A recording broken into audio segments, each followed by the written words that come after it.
So I like to speak about Buddhanusati, which is, consists of two words, Buddha, of course, and Anusati is a reflection or recollection on the meaning of the qualities of the Buddha. And that, is a bit difficult to teach in a non-Buddhist country setting. Like most of you, have been brought up in a Christian influenced country, and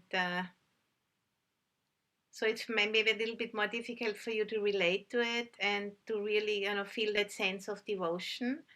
But it's just good, to know about it. And in the Tibetan tradition, there's, and also in the Mahayana tradition, they are using a lot that kind of, you know, visualizing or imagining a Buddha, female or male Buddha, and the qualities and the glory, of how they look, and using that as a samadhi practice, and also at the same time as a means, to uplift the mind and the heart. And, generally speaking, visualizing the Buddha or remembering the Buddha is using an external image to put us in touch with our own internal qualities, with our own true nature, the true refuge, which is awareness. The Buddha himself, the historical Buddha, is just a role model for us. Or the Kuan Yin here, or then I am sitting under a tanka here is a Vajrasattva. They are all kind of role models or reminders for our own capacity for full awakening of full awakening to our own awareness. So it helps us to dissolve, everything which stands in the way of recognizing that capacity we all share, and purify our ignorance about the fact that we have that innate capacity too. We don't need to project all of the power out onto a teacher or onto the Buddha. We can actually remember we have it too, and the teacher and the Buddha are just there to reflect that back to us. Just like a parent, reflects back to the child that they can grow up, that they can do all kinds of things. So we recognize in ourselves the very Buddha in whom we take refuge. And that's the essence of all practices, to develop that confidence in our own capacity and to dismantle and dissolve everything which stands in the way of that confidence. So, to have that feeling, yes, I can do this too. And it starts with faith and devotion into a role model or into an idea, in a symbol, in an image. And then, that brings a sense of joy and uplifts the heart and the mind, gets the energy going. And then, we use that for practice and become more and more confident in that. Because we know the Buddha was a human being just like us. He wasn't a divinity or some kind of special God, He was a human being like us. And that's very important not to forget. But at the same time, also being aware that he has realized the absolute, realized the ultimate, realized, the deathless or nibbana. So not to minimize the accomplishment, but at the same time not to forget that he was also a human being, and bring both of those sides together. That's the art of that practice, because we can easily get lost on one side. And here in the West, we underestimate the power of inspiration and devotion, because there has been also a lot of misuse, a lot of abuse has happened in that regard. And then we need to be careful not to throw the baby out with the bathwater. Because, this radical pulling away of all myth and of not allowing the sense of wonder and awe to come up is a real loss to us, you know. And with this practice, maybe we can bring that back into our lives and, oil the wheels a little bit, because it can't get too dry, and find the middle between those two extremes. Be creative and see, what works for me, what works for you, to bring that sense of joyful wonder and opening, like a child in front of a Christmas tree. You know how they look. Wow. The mind just stops and there is so much joy and buoyancy. We can use that too, but not getting lost in it. But using it, for uplift, using it for opening. And we can do that by just, imagining what it would be like to have a mind like a Buddha, to just allow that thought even.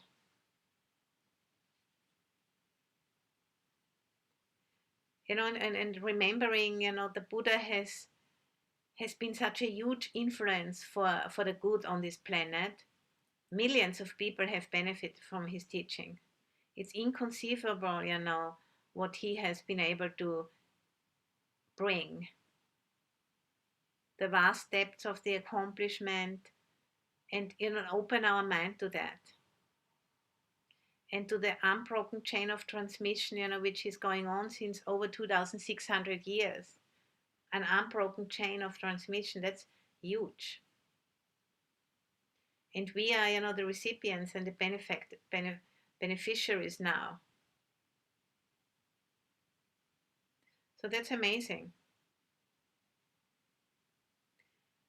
And, the mind of a Buddha can be compared with a cloudless sky. And whatever moves through it is known and not grasped. Whereas our minds are like very cloudy skies and there's a lot of grasping going on.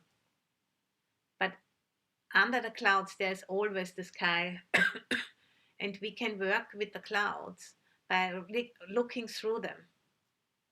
And I remember I've once lived in the Sunset District of San Francisco for a few years at the beginning of the monastery. And over the summertime, we had like a completely overclouded sky for about 3 months every summer. And it looked like maybe there's no sky underneath the clouds, but there always, when the time came, it opened up and it was there. And so it's with our own experience of our own mind. We have that same capacity. And the Buddhanusati, works with 9 qualities of the Buddha, which we have a chant in our chanting book. I think it's part of the evening chanting. It's called Itipiso. The chant is quite a famous chant, and it lists the 9 qualities of the Buddha.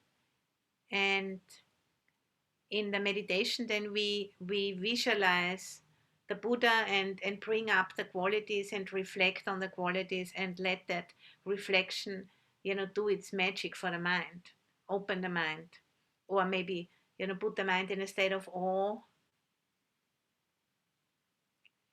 And, visualizing the Buddha to be present, either, through visualization or feeling him to be present, can also help and support the mind in that practice. And then we can, go over those qualities again and again, like cycling through it. And it's a kind of a samadhi practice, which has also the benefit of uplift. In a way similar to the metta meditation, which is also a samadhi practice, but at the same time it also uplifts and opens. Brings a joy, this is the fourth of the 7 factors of awakening. And, once the joy has arisen, then the mind becomes calm because it feels enriched. And when it becomes calm, it settles and gets stable. And when it's stable, it has equipoise. So that's, how the practice really supports the mind in settling and opening. And then this natural sequence of the 7 factors of awakening just takes place. We don't need to push for it, but the joy is the factor which brings the settling. And I'm now going to go through those 9 qualities so that you get an idea. And maybe I should just shortly do the chant. So you hear the traditional chant in Pali of those 9 qualities. It's a very short chant. Itipiso bhagava arahang samma sambuddho vichacharana sampanno sukhato lokavidu anuttaro purisa dhamma sarati sata deva manusanang buddho bhagavati. And then we can start again. Itipiso. It's just like a cycling. And it also concentrates the mind. And those 9 qualities I was just chanting, they're like a springboard for the mind. And they consist of 5 internal qualities of the Buddha. The Buddha is a reliable teacher. 5 internal qualities he had, and 4 external qualities, how he has been interacting with others. And let me just go through them. So the first one is Arahang, which means complete purity, has completely eliminated all greed, ill will, and delusion from the mind, never to arise again. Fully purified and liberated from samsara. That's the first quality, Arahang. And the second one is Samma Sambuddho, which means perfectly enlightened, fully awakened without a teacher, fully understanding all Dhammas, able to teach all the Dhammas. Complete wisdom. The next one is Vichacharana Sampanno, means perfect knowledge and understanding, and perfect conduct and virtue. So a complete mastery of that, and also complete mastery in meditation. Next one is Sugato, which means well gone, fully gone along the Noble Eightfold Path and reached the goal of Nibbana. Next one is Lokavidu, which means knower of the world, has fully understood all of the worlds and all of the realms, internally and externally. And internally, there would be, the 5 aggregates, the 6 sense bases, all those different ways of investigating. And externally, it would be all the different realms, the human realm, the heavenly realms, the lower realms, having understood all of those and knowing all of those. So that's the 5 internal qualities which make the Buddha a reliable teacher and guide. And then the 4 external qualities of how the Buddha interacts with others and how he can teach and guide others because of that. The first one is Anuttaro Purisa Dhamma Sarati, which means unsurpassed teacher and trainer of people to be trained, understands their capacity, disposition, and attitude, and can guide them. Next one is Satta Deva Manusanang, teacher of beings in the heavenly realms, the Devas, and also in the human realm. Next one, Buddho, the awakened one, the enlightened one, who can also awaken others, the awakener of beings. Buddho. And the next one, Bhagawa, means the blessed one. He has fulfilled all of the other qualities based on his great compassion. So his motivation was the great compassion. And over countless lifetimes, he has developed those qualities. And this word Bhagavan is still used today, for example, in India, to refer to some accomplished beings. They are called Bhagavan. And in the scriptures, the Buddha is often, called Bhagava, and he refers to himself often as the Tathagata, but others refer to him as Bhagavan. The canon doesn't use the word Buddha very much. And the Bhagava, speaks about the complete compassion of the Buddha. And when we do the meditation, we are using just 3 of those 9 qualities. Take 3 out of them and then use them, over and over again as a samadhi practice, which also uplifts. And then, when we feel the mind is in a good state, we can just drop it and just sit. And we can do that kind of a practice at the beginning, just maybe for 10 minutes at the beginning of the session, when if the mind is a bit dull or not very, you're not very inspired to meditate, we can use it to kick it off, so to say. And then after 10 minutes, you can just drop it, or you can use it for a whole session. And the 3 qualities we picking out is, the first one would be Arahang, complete purity. We can visualize the face of the Buddha and see the complete purity. And then the next one is Samma Sambuddho, complete wisdom. Maybe, looking in the eyes of the Buddha and seeing the knowledge and the confidence that he knows. He knows that he knows.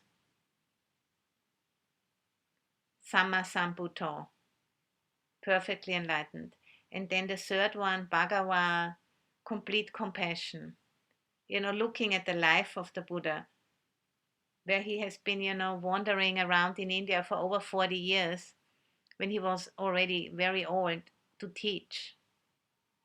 And then just again, Arahang, complete purity, Samma Sambuddho, complete wisdom, Bhagava, complete compassion. And then going over and over that, allowing the mind to be uplifted in that way, and then dropping it and just sitting. So that's, the guidelines for that kind of a practice. And the Refuge of Buddha, as I've mentioned a few times already, it's the first one of the 3 refuges. And each of the refuges has a conventional and an ultimate side to it.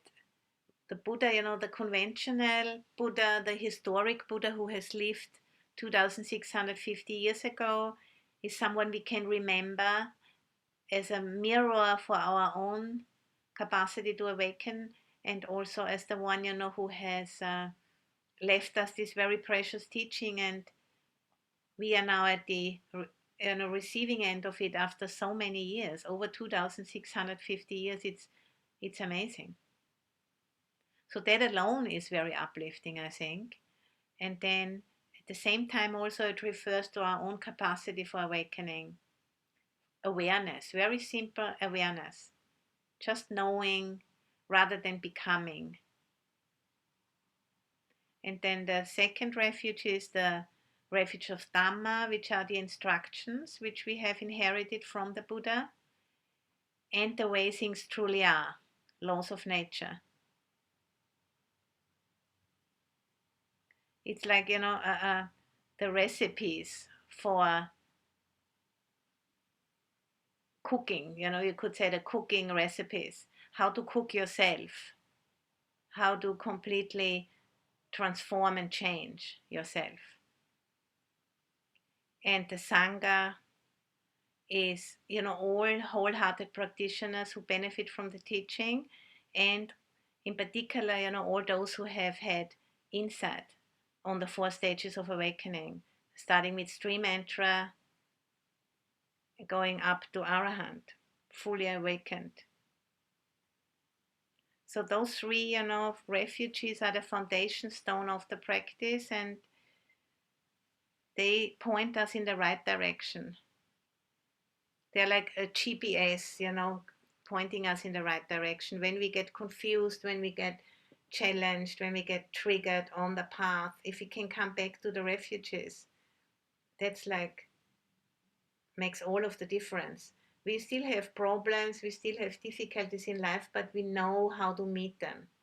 And that's as good as it gets, really. And then over time, we become more and more confident in using the refuges for meeting whatever happens in a way which leads to greater freedom and to greater insight. In transforming all obstacles into opportunities. And and then the obstacles are no longer in the path, but the obstacles are the path. And that's, the real fully integrated life. When no longer anything, is considered to be taking us away from the practice, but it's a wake up bell. I can practice with this too.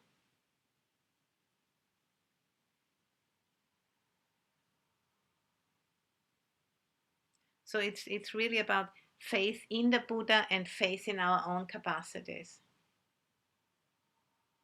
And recognizing in ourselves the very Buddha in whom we take refuge. Bringing those ever more together, and in the end, it's all one. There is no more difference.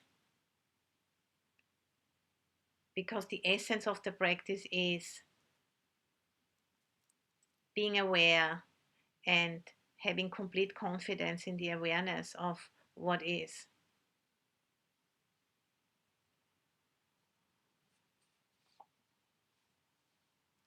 So I think that's basically, in a nutshell, what this practice is all about. And, some of you might have never done that practice, so just give it a try and see, if you find it helpful. And if you don't find it helpful, then at least, you know it for yourself, and maybe at another time it might come in handy, who knows when the time comes. And some of the practices suddenly, speak to us.